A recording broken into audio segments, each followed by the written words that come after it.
알겠습니다. 문재인 대통령이 머무는 공간 거기가 어디죠? 블레어 하우스. 최초로 3박을 하는 국가 원수라면서요. 보통은 공식 방문을 하면 2박만 한다고 하는데요. 이번에는 특별히 3박이 허용이 돼서 뭐 굉장한 특혜다 뭐 이런 이야기가 있습니다. 지난 이명박이 가서 미국 대통령께 누구죠? 조지 부시인가요? 부시였죠, 부시. 네. 이명박이 갔을 때. 골프카트요? 네, 골프카트 사건이 벌어질 때 워싱턴에서 2박 3일 했던 이유가요. 그 일이 2박 3일짜리 일이 아니고 그 숙소가 2박밖에 할 수 없어서 2박 3일이 됐대요. 네, 그래서 원래는 보통은 다 2박이에요. 국빈으로 되든 뭐 초청을 받으면 2박인데 특별히 문 대통령 왔을 때 지금 3박이 허용이 됐다고 해요. 근데 이 타진을 하기 위해서 한 달 전부터 계속 청와대하고 얘기를 했었는데 만일의 사태를 대비해서 청와대도 다른 숙소를 구하고 있으면서 미국하고 계속 얘기를 했다고 하더라고요. 근데 이번에 가는 이 인원도 많고 하잖아요. 지금 수행 인원도 많고 네. 하기 때문에 웬만한 숙소를 나눠서 잡기도 너무 힘들고 여기가 타운하우스, 그러니까 우리로 치면 영빈관 같은 건데 객실은 115개 정도 된다고 오, 해요. 크네요. 네. 그러니까 전체 수용이 가능한 거죠. 그러니까 한 군데만 있는 게 아니고 동이 4개 동인가 이렇게 있는데 오. 원래는 전직 대통령이 하나 기증한 것부터 그게 시작됐대요. 뭐 그건 뭐 우리가 뭐 몰라도 되는 것이고 어찌됐건 그 우리가 좀 다른 시각으로 한번 바라보고 싶어요. 한미 정상회담에 대해서 이런 시각들 있잖아요. 트럼프는 이상한 놈이다. 문재인 대통령이 모욕당하고 올 수도 있다. 뭐 이런 식의 시각도 하나 있고 실제로 트럼프는 자기 욕심만 챙기려고 할 것이다. 이런 시각도 있고 그럼 문재인 대통령은 외교 뭐하러 가느냐? 하고자 하는 게 뭔데? 이런 시각도 있고 근데 이걸 좀 색다르게 저는 다른 관점에서 한번 보고 싶은 거예요. 이 회담이 누구에게 더 득일까? 그러니까 성사 자체. 이제 그거 이제 블레어 하우스인가 거기를 이제 뭐 3일 쓰기 하는 것이 특혜다고 하면 이게 문재인 대통령에게 아쉬운 소리를 해야 될 트럼프가 더 궁하다 이렇게 말하는 사람도 있는데 그거는 좀 사실 큰 의미는 없다고 생각이 들고 그렇지만 문재인 대통령이 트럼프 논두장 쪽으로 가는 것도 아니다. 그렇죠. 초청으로 가는 거죠. 예. 그런 여러 가지를 한번 생각해 보자는 거죠. 이 3박이 왜 이슈화가 되냐면요. 오바마가 일이 있어서 거기를 사용을 하려고 했었는데 사전에 부킹이 있어가지고 오바마가 사용을 못할 정도로 굉장히 깐깐하게 관리가 되는 블레어 하우스가 그 정도로 관리가 돼서 이게 2박인데 3박으로 연장해줬다라는 게 이슈화가 되는 겁니다. 오바마가 그때 당시 대통령이 되기 전에 거기서 머물어요. 끝나고 난 다음이라든지 그 트랜지션 기간 있잖아요. 그때 들어가는 대통령, 나간 대통령 이렇게 하는데 그 기간 동안에 그때 아마 호주에서 누구가 오셨을 거예요. 그랬을 때 기간이 겹친다고 해가지고 오바마도 퇴짜 맞은 곳이라서 그 중요성이 있다고 하고요. 그러니까 블레어 하우스에서 3박을 잔다는 게 얼마나 대단한 건지는 제가 잘 모르겠는데 여행을 전문적으로 하시는 분들한테 얘기를 들어보면 김대중 대통령이나 노무현 대통령이 대통령 시절에 국빈으로 이제 초청받아서 다른 나라에 갔을 때 역사적인 기록들이 많이 생겼었대요. 예를 들어서 김대중 대통령이 엘리자베스 여왕한테 초청받아가지고 갔을 때도 여왕이 거기 성 정문까지 나와가지고 마중 나와서 이제 모시고 들어간 것도 무슨 뭐 몇십 년, 몇백 년 만에 처음이고, 뭐 터키에 갔을 때도 터키에 세계에서 가장 큰 샹들리에가 있대요. 뭐 4.몇 톤 하는 엄청나게 큰 샹들리에가 있는데 그게 지난 200년 동안 한 번도 켠 적이 없었대요. 근데 노무현 대통령이 국빈 초청으로 갔을 때 환영식에서 200년 만에 처음으로 불을 밝혔대요. 거기다가. 그러니까 그런 기록들이, 그러니까 언론들이 말하지 않는 그런 기록들이 굉장히 많은데, 사실 이 블레어 하우스 하룻밤 더 자는 거잖아요. 그게 사실 역사적으로 미국 입장에서 얼마나 큰 배려를 하고 양보를 하는 건지는 모르겠지만 이것보다 훨씬 많이 대접받았거든요. 맞아요. 맞습니다. 근데 박근혜 같은 경우에는 이 네. 블레어 하우스에서 2013년에 방미를 했을 때 매트리스가 맞네 안 맞네 해가지고 빼네 안 빼네 했었죠. 아이고 부끄럽다. 진짜 병맛이다 진짜. 그때 그러면은 문창중이 머물렀던 것도 거긴가? 문창중 호텔. 호텔. 윤창중 블레어 하우스에 못 들어간 거예요? 블레어 하우스에 머무를 수 없는 무슨 방문이었나? 근데 2박만 되기 때문에 기타 일정, 그러니까 한인회 방문하고 하는 거는 또 다른 곳에 가야 되니까요. 꼭 워싱턴이 아닐 수도 있는 거죠. 어쨌건 우리는 이제 트럼프가 정상적이지 않은 사람이다 보니까 주거니 받거니 하는 외교 안 될 것 같고 막 떼부릴 것 같고 막 이상하게 악수질이나 이상하게 해가지고 상대방 모욕 줄 것 같고 막 이런 느낌이잖아요. 근데 제 생각은 그래요. 트럼프가 얻어내야 될 것들이 있어요. 이제 그거는 이제 트럼프 스타일로만 보면은 대선 공약 같은 걸로 해서 난 우리나라 국익만 챙길 거야. 뭐 FTA를 재협상하자라든지, 그러니까 미군 주둔 분담금을 뭐 더 내라든지, 사드 니들 돈 주고 사가라든지, 그 중에 하나는 자기들이 취하는 방식으로. 문재인 대통령이 얻어올 건 딱 하나입니다. 북한이 노력하면 한국과 미국이 노력해서 제재를 푸는 방향으로 해서 뭐 물론 전제는 있겠죠. 북핵을 뭐 포기한다든지 이런 거 하면 그런 식으로 해서 실제로 동북아시아 또는 지구의 어떤 평화를 위해 노력해 보자라고 하는 메시지만 따와도 저는 굉장한 득이라고 보거든요. 그러면 문재인 대통령이 앞으로 북한이나 이런 정책에 있어가지고 날개를 다는 부분이 없지 않아 있어요. 당신이 노력해주면 우리도 전향적으로 생각해 볼게. 이것만 하나만 가져와도 된다. 거기에 더해서 이제 국내 정치용으로서 트럼프하고의 합의된 한국 정부가 북한하고 이렇게 직접 대화하겠다. 한미 정상회담에서 이제 그런 거에 대해서 이제 우리 포괄적으로 합의하자라는 메시지만 들어가 있어도 문장이 아니라 그런 맥락 안에 메시지만 들어가 있어도 언론들이 앞으로 이제 그 대북 대화가 진행될 텐데 거기에서 이제 악랄하게 활용하기 힘들어질 거라고 봐요. 그래서 그 정도 메시지만 확보하고 와도 일단 최소한의 성과는 확보하는 게 아닌가. 그러니까 그 통일부 장관 후보자가 이렇게 그 제일 먼저 말했던 메시지가 대북 대화를 재개하겠다고 했잖아요. 그게 북한을 둘러싼 모든 그 육자 회담이라고 하잖아요. 그러니까 모든 나라가 북한과 대화하고 있는데 우리나라만 안 하고 있어요. 이상한 거잖아요. 근데 그거를 그 대북 대화를 재개하면은 당연히 이렇게 빨갱이, 뭐 전쟁 논리, 뭐 종북 논리 나올 테고, 그러니까 그거를 사전에 차단하는 목적으로 그러니까 그 한미 정상회담에서 한국도 독립국가로서 독립 채널로 1대1로 북한과 대화할 수 있는 가능성을 열어두면 좋겠다는 생각이 들어요. 세상 일이라는 건 어떤 여러 가지 변수가 있어서 우리가 생각하는 것보다 훨씬 더 좋은 결과가 나올 수 있다는 건 제 생각이고요. 기대는 하지 마라. 그러면 정말 좋은 결과가 있을 수도 있다. 만났다는 것 자체가 의미가 있을 수도 있고요. 근데 그렇게만 따지기에는 너무 거리가 멀어요. 거기까지 가서 갖고 온 게 없다 그러면 또 조중동의 언론들이 굉장히 비아냥거리면서 꼴 거예요. 얻은 게 별로 없는 문재인 대통령의 애교 그러면서 계속 우려먹을 거라고. 상징성 있는 것을 하나 갖고 오는 거는 결정돼 있죠. 문정왕후 어보 반환 결정이 됐고요.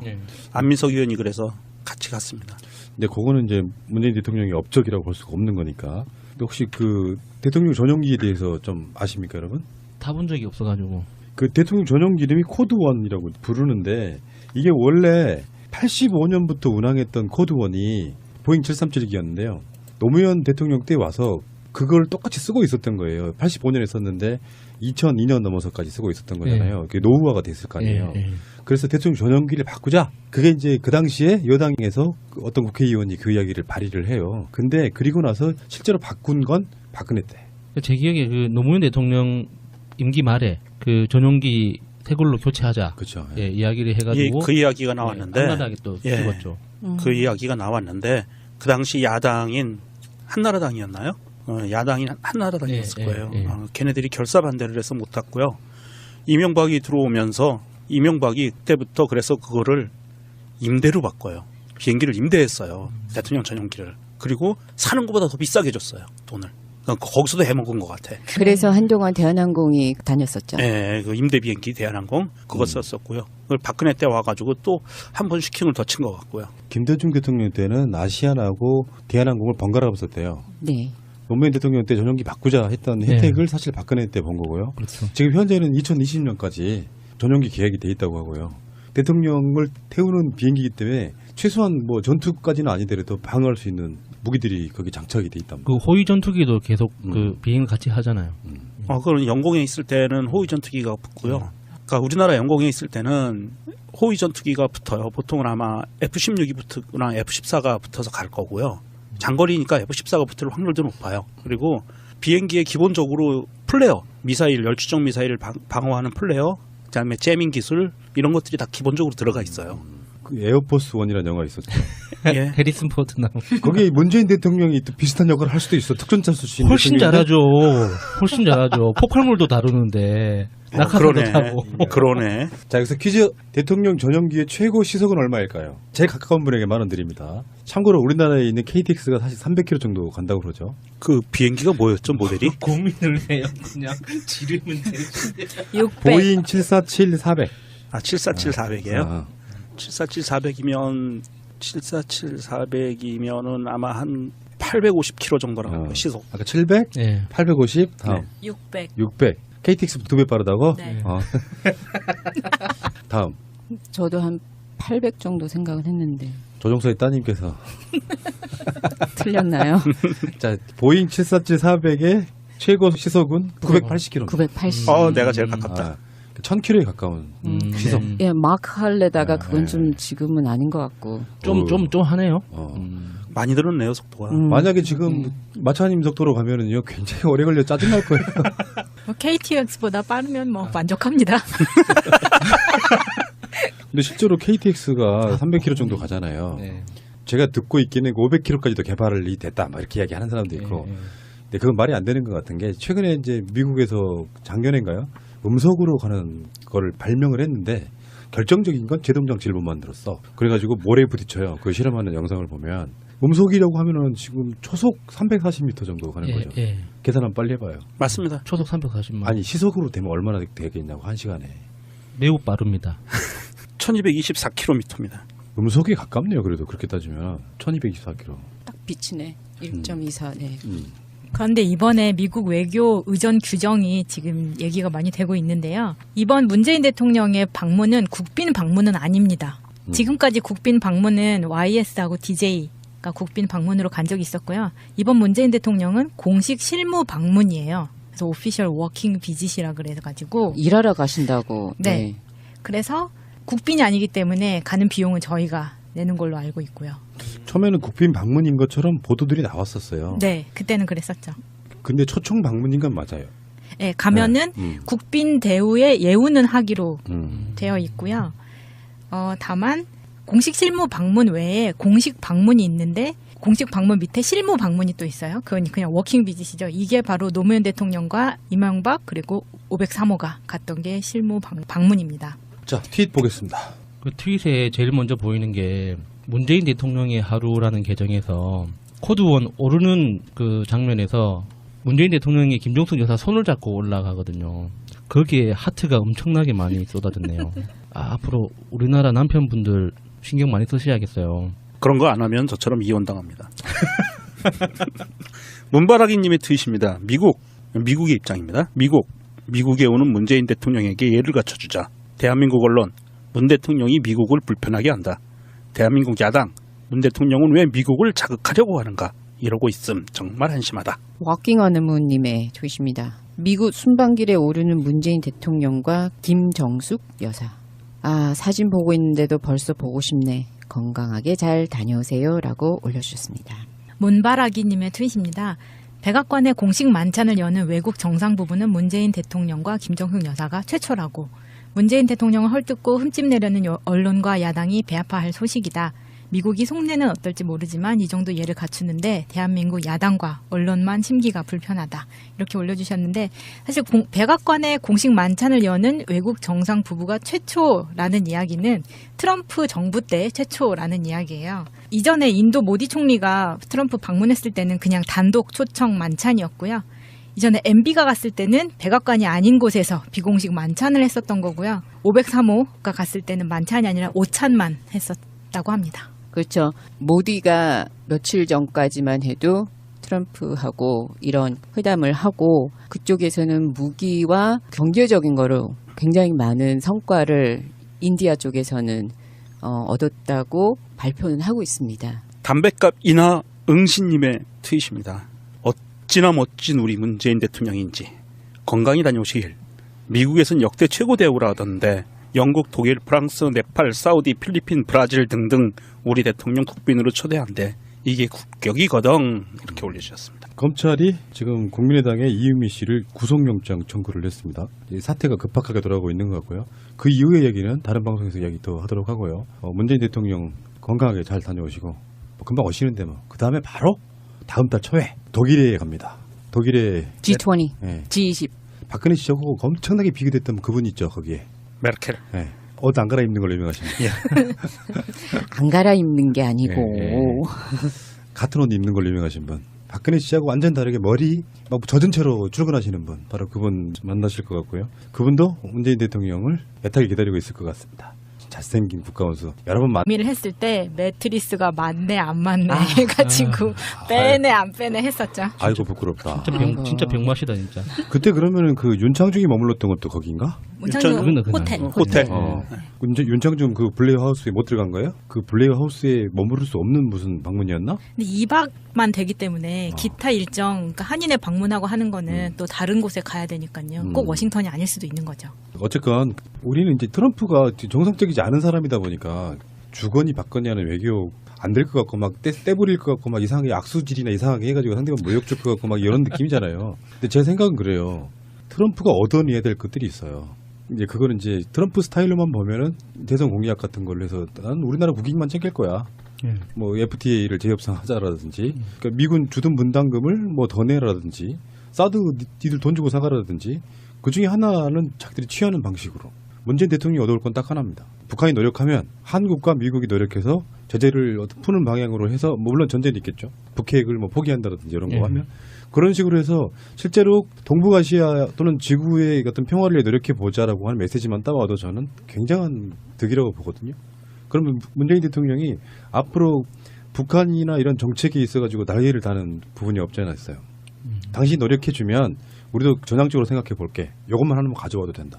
거기에 더해서 이제 국내 정치용으로서 진짜 맞은 곳이라서 그 중요성이 있다고 하고요. 그러니까 블레어 하우스에서 3박을 잔다는 게 얼마나 대단한 건지는 제가 잘 모르겠는데 여행을 전문적으로 하시는 분들한테 얘기를 들어보면 김대중 대통령이나 노무현 대통령이 대통령 시절에 국빈으로 이제 초청받아서 그 다른 나라에 갔을 때 역사적인 기록들이 많이 생겼었대요.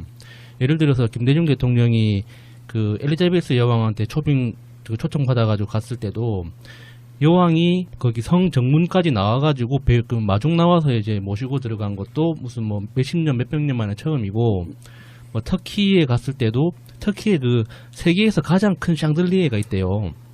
그 뭐 4.몇 톤 하는 그 엄청나게 큰 샹들리에가 있는데 그게 지난 200년 동안 한 번도 켠 적이 없었대요.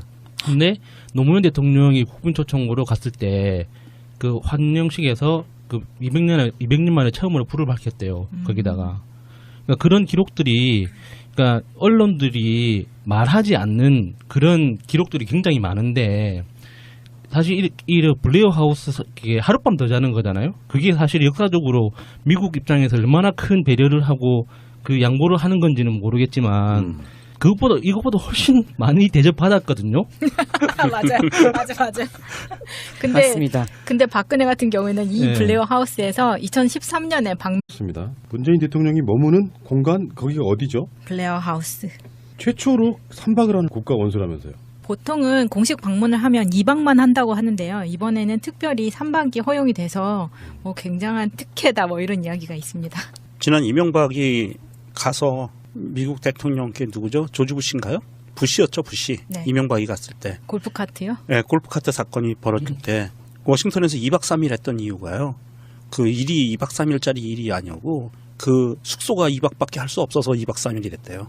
예. 그래서 원래는 보통은 다 2박이에요. 국빈으로 되든 뭐 초청을 받으면 2박인데 특별히 문 대통령 왔을 때 지금 3박이 허용이 됐다고 해요. 근데 이 타진을 하기 위해서 한 달 전부터 계속 청와대하고 얘기를 했었는데 만일의 사태를 대비해서 청와대도 다른 숙소를 구하고 있으면서 미국하고 계속 얘기를 했다고 하더라고요. 근데 이번에 가는 이 인원도 많고 하잖아요. 지금 수행 인원도 많고 네. 하기 때문에 웬만한 숙소를 나눠서 잡기도 너무 힘들고 여기가 타운하우스, 그러니까 우리로 치면 영빈관 같은 건데 객실은 115개 정도 된다고 오, 해요. 크네요. 네. 그러니까 전체 수용이 가능한 거죠. 그러니까 한 군데만 있는 게 아니고 동이 4개 동인가 이렇게 있는데 오. 원래는 전직 대통령이 하나 기증한 것부터 그게 시작됐대요.